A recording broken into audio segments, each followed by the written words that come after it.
Hey guys, what's up? So, it's been a day since I posted a video and it doesn't seem like a lot, but since I'm still new, I want to try and get my content out there as much as possible. But I also want to give you guys quality content, and if I'm too tired to make a video, or if I don't feel like I have the energy to genuinely like express or convey what I want, or not put enough energy into it, I don't want to give you guys some crappy content. Anyway, so today we're going to talk about another underrated monster family. Now, a lot of you probably know this one and probably use a few of the monsters, or at least one of them. What we're going to be talking about today is the Serpents. So, we all know, and like I said, for these videos, these underrated monster family videos, at least three of the five, the majority of the family, has to be at least decent or usable. It's even better if they could be amazing monsters and then no one just uses them. So we all know Mantura, right? So this families, their shared ability is Sonic Boom. Attacks with the strong Sonic Boom and removes beneficial effect with a 75% chance. So, and again, these are all the abilities without skill ups or anything. So they might have higher chances for whatever harmful effects or lower cooldowns or whatever. So, but that's already decent. So, attacks removes a beneficial effect for a 3-star monster. Not bad.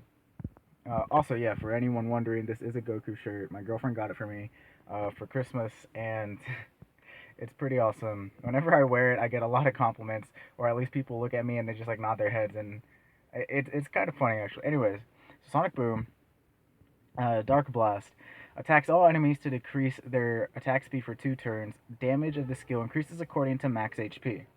Right? So AOE, decreased attack speed for 2 turns. So and it goes up according to HP. So far we're seeing like a trend, like debuffs and whatever. And this third one attacks all enemies, weakens their defense, and deals continuous damage for 2 turns. Attack goes up with max HP, and leader skill is HP of ally monsters by 21%.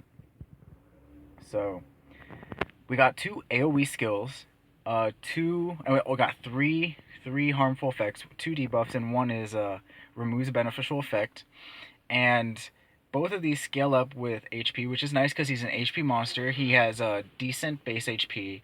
So, what can we do with this? Obviously, for those who, a lot of you do know, but for those who don't, he's a really good TOA monster for both normal and hard.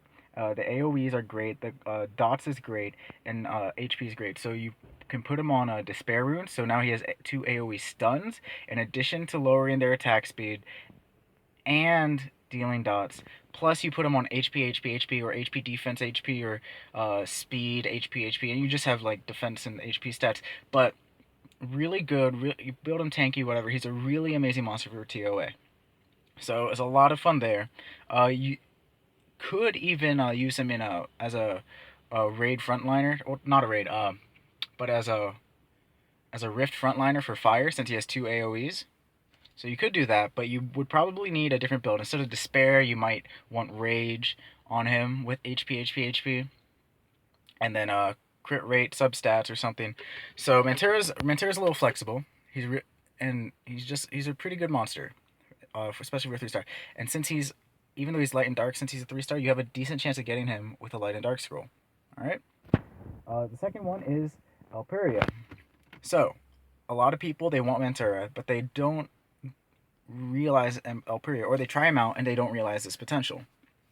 So Alperia, what are the effects? We got the Sonic Boom shared. Light Blast.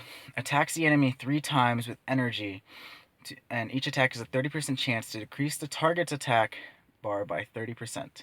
The damage increases according to your HP, which is nice because he's an HP monster and he has some decent HP, base HP. And Punish. Your attack power and defense increases by 20% each time you're attacked.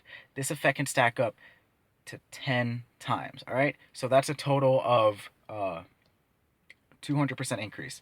Now, a lot of people they've thought, oh well, I'll use him in raids, but the problem with that is the raid boss constantly puts you under the Oblivion state. So you could, but if you're in the Oblivion state, your passive doesn't work. Alperia becomes near useless. All right.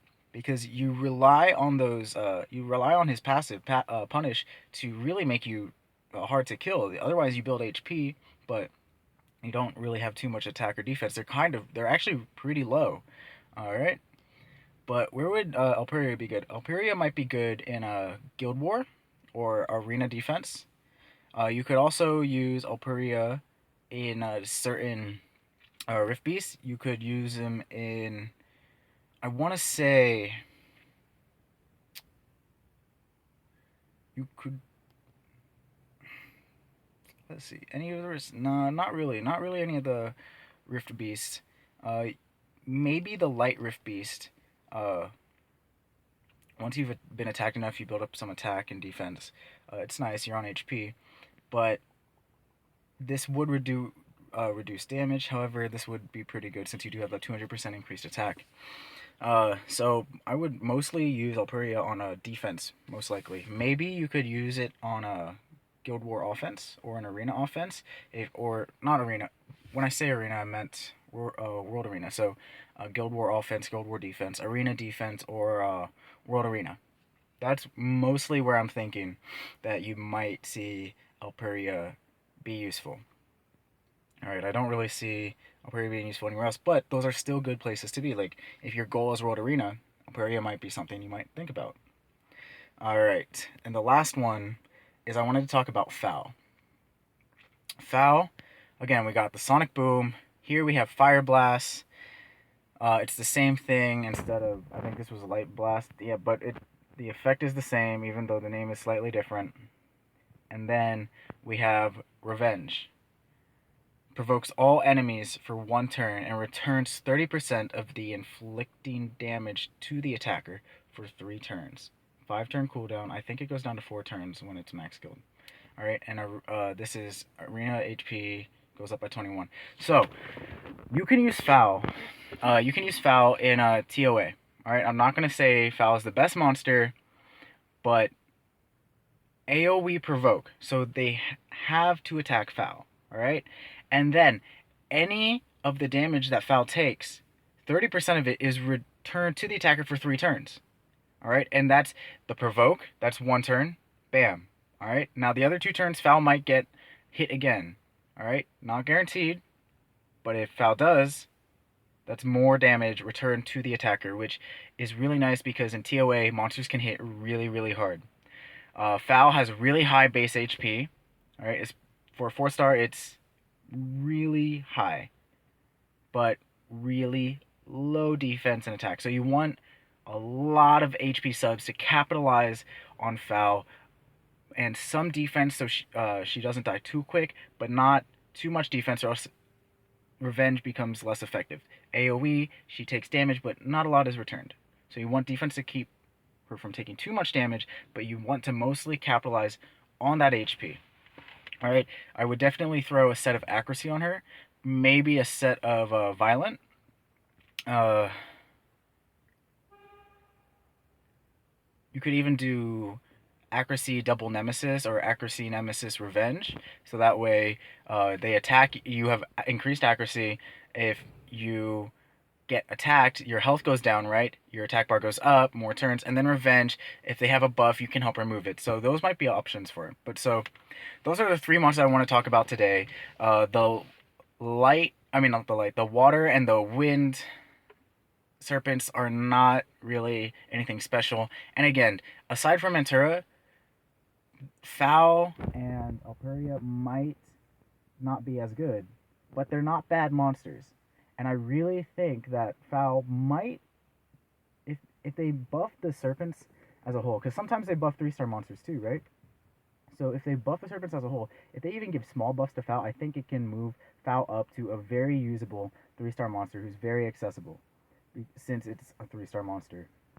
And it's not light and dark, so you can go with a mystical scroll or even an unknown scroll or something.